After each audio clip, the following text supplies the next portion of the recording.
G'day, mate. 40 here. So I've had 2 whole days off live streaming, and now I'm back. So I need to take some time off to make sure I'm not live streaming as a compulsion. Remember, I used to tell a great therapist that I had that I needed to maintain my blog. I needed to maintain a good, strong readership to my blog because I needed my blog to defend me. Said since my blog's become famous and developed a big viewership, that people are much more respectful in how they treat me. Right? They don't gratuitously beat me down or taunt me, and so I need a good strong blog for my protection. And after I articulated all the reasons why I needed a good strong blog for my own protection, my therapist said, "What if you will only get well if you put down your gun? What if you'll only heal if you put down your weapon?" Right? He saw that I was using my blog as a weapon. He suggested, "What if you'll only heal by putting down your guns?" It was like, whoa! And my head snapped back, so to speak. So that's an interesting perspective. I just bought the new iPhone 12, so I hope you're enjoying the superior quality. And I bought a gimbal too. It arrived yesterday, but I couldn't get it to work, so I'm sending it back. I bought another one. But now I'm streaming in 5G, the new iPhone 12. Hope you're enjoying this dramatic cinematic experience. So, taking the last 2 days off live streaming, and I've done a lot of socializing, socially distant socializing. So I had dinner the other night with 2 friends, and we sat around this big old table. We were about 8 feet apart, and taught an Alexander lesson, in-person Alexander lesson the other day. Went for a long walk with friends. So it's good to get out there and connect with people again. Then I spent over an hour last night just journaling, just writing in my journal, doing the John Sarno work. So write about, okay, what were all the major emotions that I might have felt today? What were some painful realities of today that I may have wanted to miss and escape and ignore, right? So the John Sarno theory of physical pain and much of ill health is that it's the result of unconscious rage. So by doing this journaling work and by meditating on our feelings, we get to become much more conscious of what's going on inside of us. And it's much better to have the emotional pain than to ignore the emotions and just then allow them to warp the body. Right? You'd rather have emotional pain than crippling back pain, crippling chronic fatigue, or crippling fibromyalgia. So I spent over an hour just journaling every emotion that might be coming up, every painful reality about my day or my life right now that I may be ignoring. Went back to childhood, journaled on some of the most emotionally significant events of my childhood. I watched a comedy special on Barry Humphries, the Australian comic who does Dame Edna Everage and Ambassador Celeste Patterson. Went to bed about 8 p.m. I slept really well. So I woken up today having had a great night, and just kind of amazed after journaling everything out. Just feel no desire to live stream. So you don't want to do anything as a compulsion, right? You don't want to do anything out of some kind of addictive need, because that's not going to serve you, right? You're going to do it too much. You're not going to do it at the right time. You're not going to do it in the right amount. You're not going to do it with the right motivation that serves you. So if you have a compulsion to watch TV, obviously you watch too much TV. and you'll put aside more important things. If you have a compulsion to eat peanut butter pretzels, you'll eat too many peanut butter pretzels, and they'll take up space that perhaps you should have used for eating something else or eating too much. You don't want to live stream compulsively, because you might start live streaming and you don't have anything to say, you don't have the energy, or you're using it to distract yourself from some gaping wounds in your life that you're not addressing. You're using it to distract yourself from other tasks that you should be occupied with. So you don't want to live stream as a compulsion. You don't want to exercise compulsively, because then you'll exercise too much and injure yourself.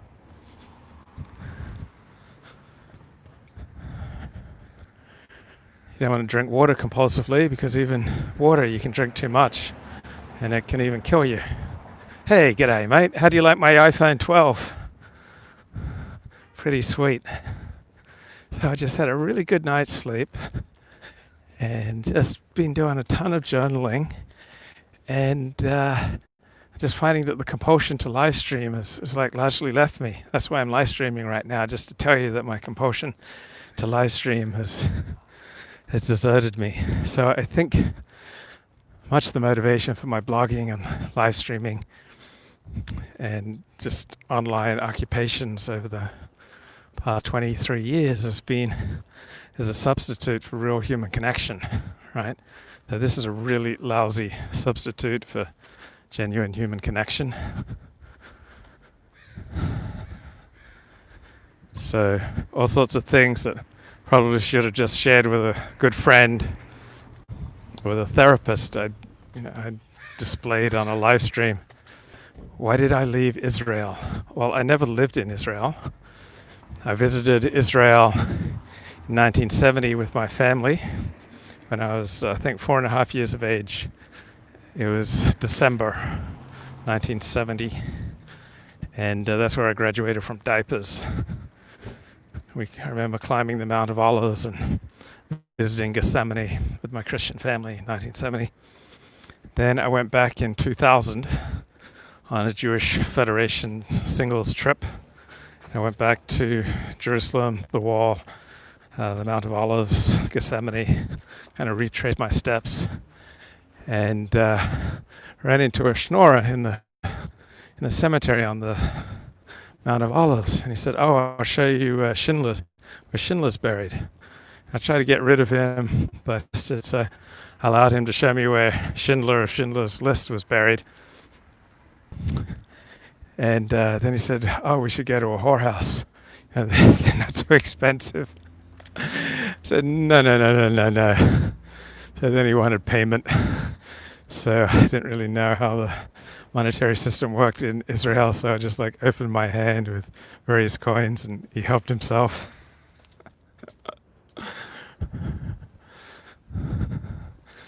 But yeah, I think you can tell that a lot of live streaming, a lot of blogging, or a lot of social media use is done. No, I never lived in Israel. You're getting me mixed up with Halsey English. I think Halsey lived in Israel for a few years. So you can kind of tell when social media use and live streaming and blogging, when it's done as a compulsion, when you see it having a destructive effect on someone's life. Like, what the heck's going on with Ethan Ralph? He was taking meth on a recent live stream. On a live stream, he was taking meth. And then he was drunk and belligerent on his recent stream. His mic was cutting in and out. He was going off on his co-host Andy Warski. Ethan Ralph seems to be in a downward spiral. Yeah, meth is a hell of a drug.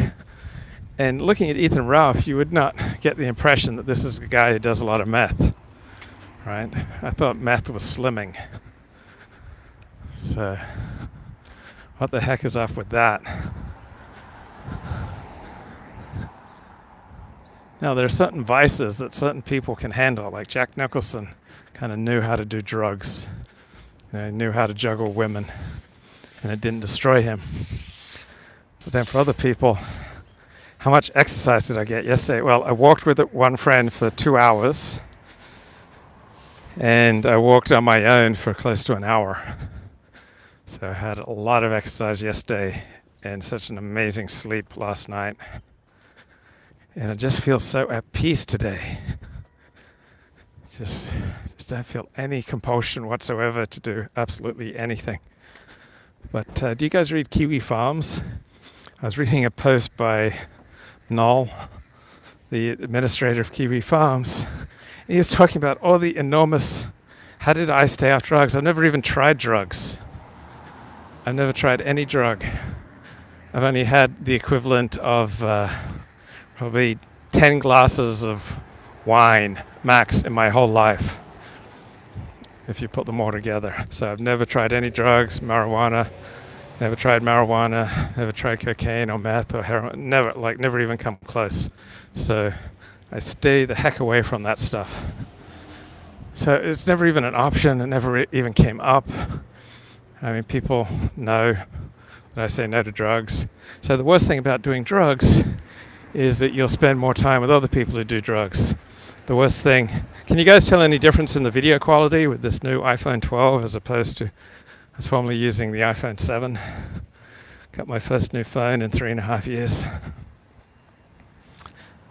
So the worst thing about being an under-owner is you're going to spend a lot of time with other under-owners.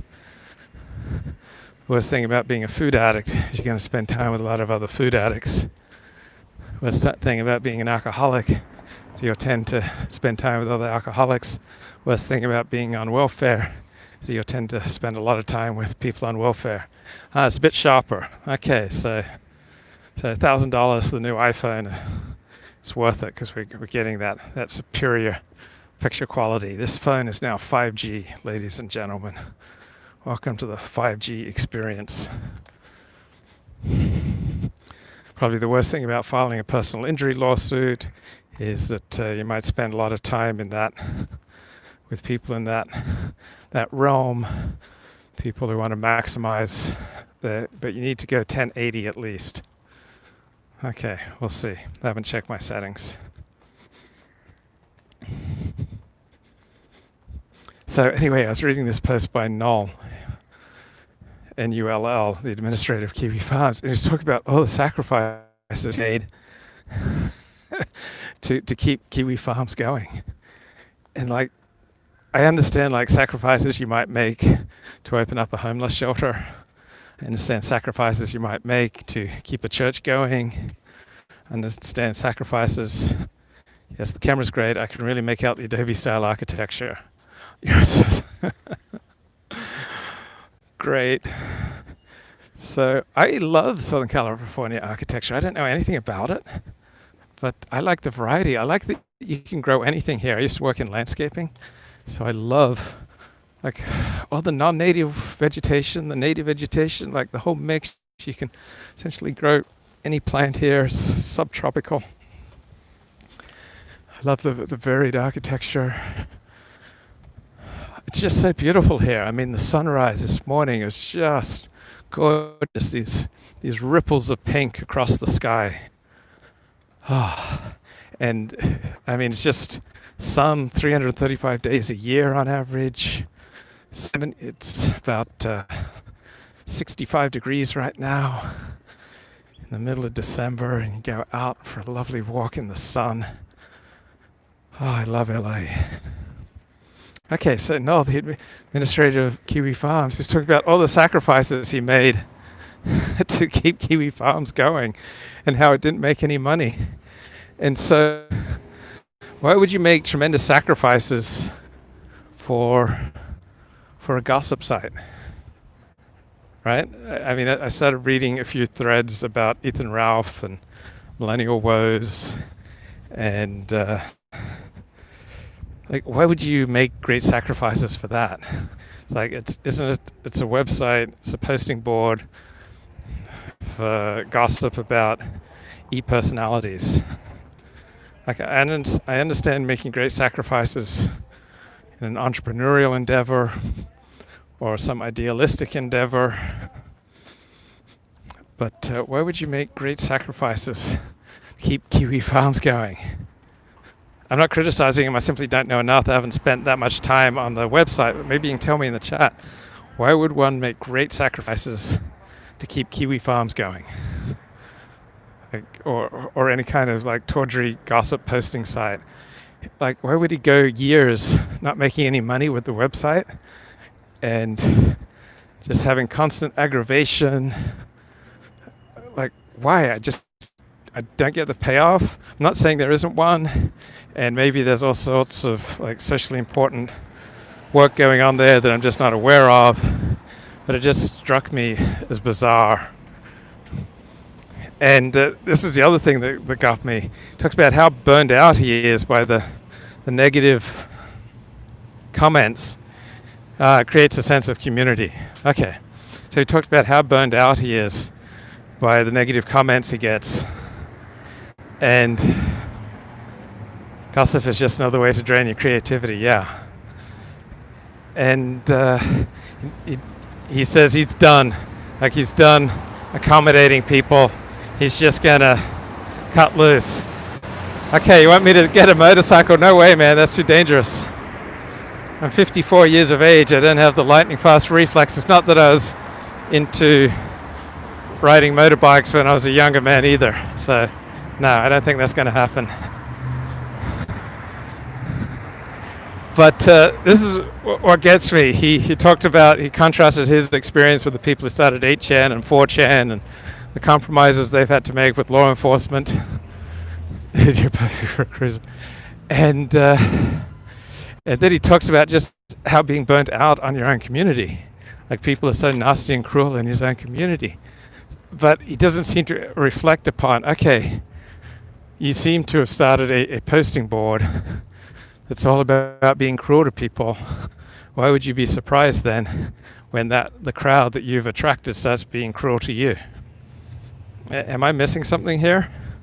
Like, he sounds so incredibly burned out in his most recent post, where he talked about how he's forced to give over information on two occasions because people have been making violent threats on his posting board. How he's just going to delete anyone who makes violent threats. He's going to delete anyone who supports anyone making violent threats. But when you get into that situation where you just feel so beaten down by the community that you created, you'd think one would pause and reflect. Go, okay, what's my role here? Maybe this community is just inherently antisocial, right? And if you are creating a community that's inherently antisocial, then that probably says a great deal about you.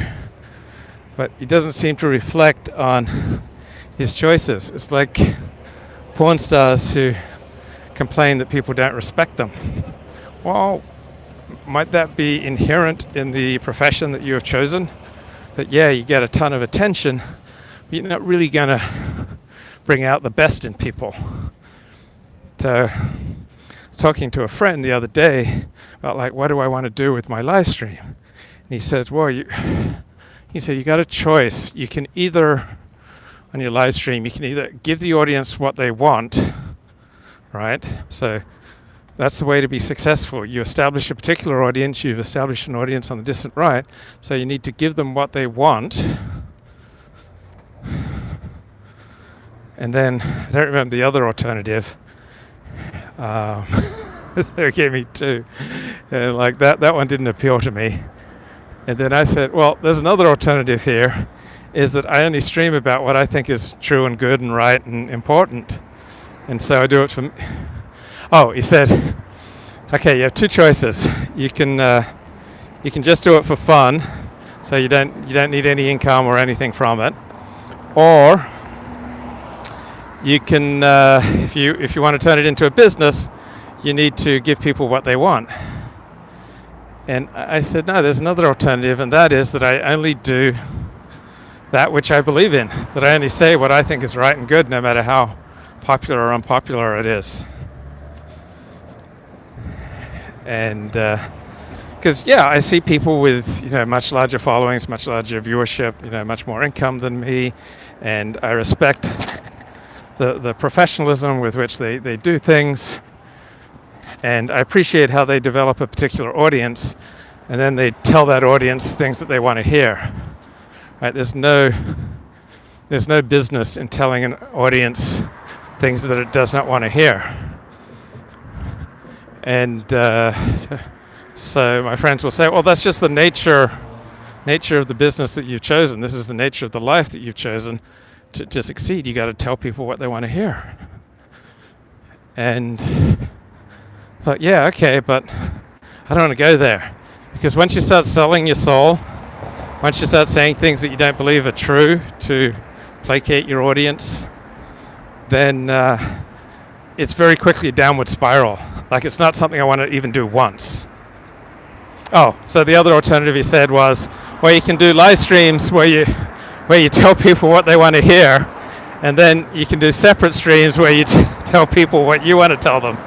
It's like directors who'll do like some big Marvel's comic movie for a studio, make a lot of money, so that they can then do an art project that nobody watches, but which has great meaning to them. So I thought, yeah, that's good. I'm just going to do art projects that have meaning to me. I'm just going to say what I think is true. I just think it must be so soul destroying if you're just going on a live stream telling an audience what they want to hear. So, I mean, nobody thinks of themselves as a whore. Nobody thinks of themselves as a sellout, right? So people who do that, I mean, they must justify it. It must not even be a conscious choice where they're deliberately saying things that have no meaning. Okay, here's the Kabbalah Center in Beverly Hills. Let's get Kabbalistic.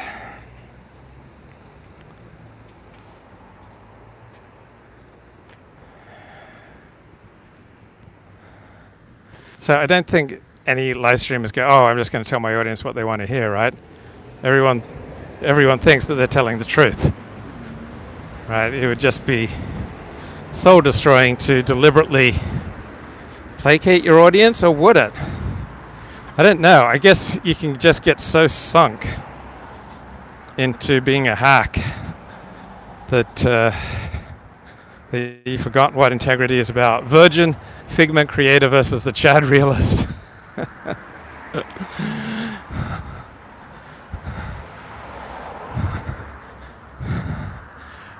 I don't know. I don't want to go there. I don't want to go there. So for me, it's largely about finding topics that give me energy and combine that with like things that I want to say or ideas that I want to get more clarity on, or that I want to try out my ideas with an audience and get pushback, get feedback to clarify my own thinking. I think that's why I live stream. It's a way to share ideas with people who might be interested in similar ideas, and then kind of work them through, get challenges. And to me, live streaming is a lot like playing basketball or playing golf. You do something that you enjoy, and you do it with other people, and you get challenges, and you find out your own blind spots, and you get new perspectives, you get new information. Luke, tell me Trump won. No, I can't, bro. Just not true, to the best of my knowledge. But if I got evidence that effect, yeah, I'd change my mind like that. I don't think I have a big emotional commitment to believing that Joe Biden won. It's just that right now there's no compulsion in streaming. But you don't want to do that. I think, how can you tell when someone's compulsively streaming when it becomes obvious that it's not in their best interests? So it's destroying their important relationships. So my live streaming, to the best of my knowledge, has not put strain on any of my important relationships. It has not cost me income, and I don't lose sleep about it, and it's not prevented me from other things that I'm dying to do. Look, we all do things we do compulsively. You just have less compunction about not sharing those attributes of yourself. I don't like the feeling of doing things compulsively. I don't like that when I realize that I'm doing more of something than is in my best interests. Because that can spiral. I don't want to go down that spiral. So, do you guys spend any time on kiwi farms? So, what happens when you create a community that rises up against you and hates you? That seems to be a pretty tough thing that Noel, the administrator of Kiwi Farms, is going through. I'm not sure if he has any introspection. Yeah, this is a very popular mask, right? They're about 33 cents each, or 50 cents each. I think I bought 100 on Amazon for about 50 bucks, 40 bucks. I mean, you'd think that would force one to re-examine one's ways. You found you created a community. Like Jen's created a community, and I'm just going to say that I don't expect that they rise up in hatred of her, or that they turn out to be a major pain in the butt, or they just make endless demands. So, Noel at Kiwi Farms, he talked about all these other communities like 8chan, etc., that have just been taken down by their own. If the horde takes us on, they're taking on a cadre, not an individual. So, I think if you create a toxic community, you'd need to look in the mirror. And this is the other thing that struck me about Noel's recent post about how he's turned over information about posters who promoted violence to law enforcement. He talked about how creators like him, devotees are always a handful, but no, they have never turned on me. So talked about forum creators like him who have gone to endless lengths to placate a community, and they've all burned out. And placating people is just not a good strategy. Most of my audience is not devotees, so they're very low maintenance, says Jen. Yeah.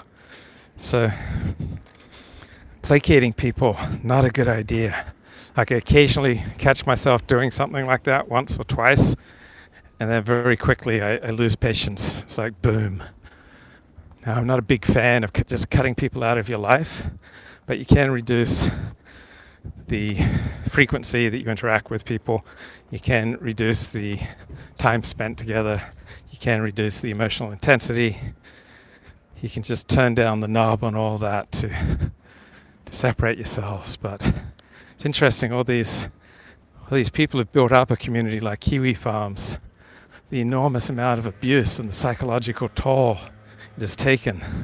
I think they thought that they could build a community that would hate on others.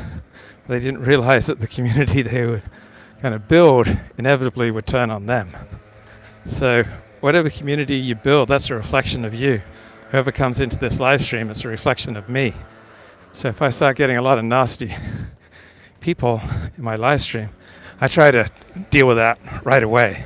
So while I'm not a big fan of cutting friends out of your life, but someone comes into a live stream and they're just toxic, boom, yeah, I ban them. And then I do have people in my life who are extremely volatile, who frequently say things that I would not put up with from a friend. But because it's in this online space, I make certain exceptions.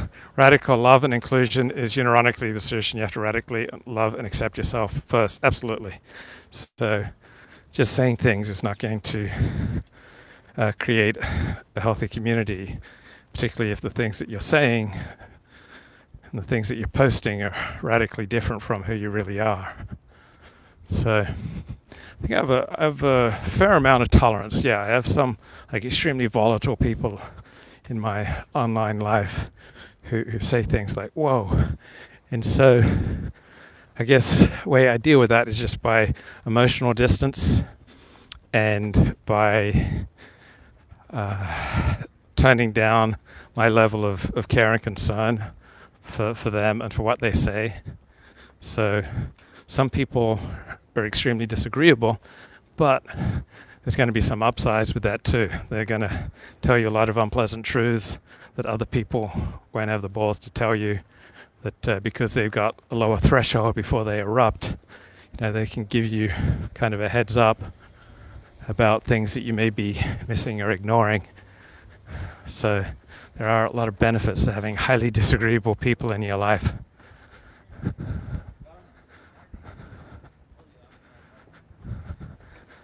But you don't want to develop, foster, and nurture a community that's making violent threats, that is doxing people, that is going to war gratuitously, because that will inevitably bounce back on you, and you are not going to enjoy those repercussions. So maybe I'll stream a little bit later about Ethan Ralph. Seems to be in a spiral downhill, smoking meth on a stream. Big difference between someone who tells you the truth out of care and someone who is a contrarian for dopamine hits to which they are addicted. Interesting. So some people are just contrarians, and some people just are very low in the personality trait of agreeableness, and so they can be a handful, but there can also be payoffs. So you want to be aware of benefits and payoffs in certain relationships. Like normally, you want to have at least 4 positive interactions, for every negative one. You have a 4 below a 4-to-1 ratio, then that relationship's in trouble, whether it's romantic or just online or whatever it is. So yeah, Ethan seems to be in a downward spiral, falling out with Andy Warski, drunk out of control on his streams. So there's that. How's Millennial this year? I tell the truth out of duty of care, which attracts dopamine addict contrarians, which I can deal with as long as they care about self-improvement, says Jan. So what's the quality about a pure contrarian? That would just be a waste of energy, as they'll always get a temper tantrum, not being the center of attention. Yeah, so perhaps an alternative with pure contrarians is that you don't invest anything in them. That you just perhaps treat them as like the wind through the breeze. But if you don't make any investment in them, you pick and choose what might benefit you, and you don't necessarily want to invite them to your home for a dinner party. So is there any good content on Millennial in 2020? Anyone been watching? Or is it just a lot of sighing?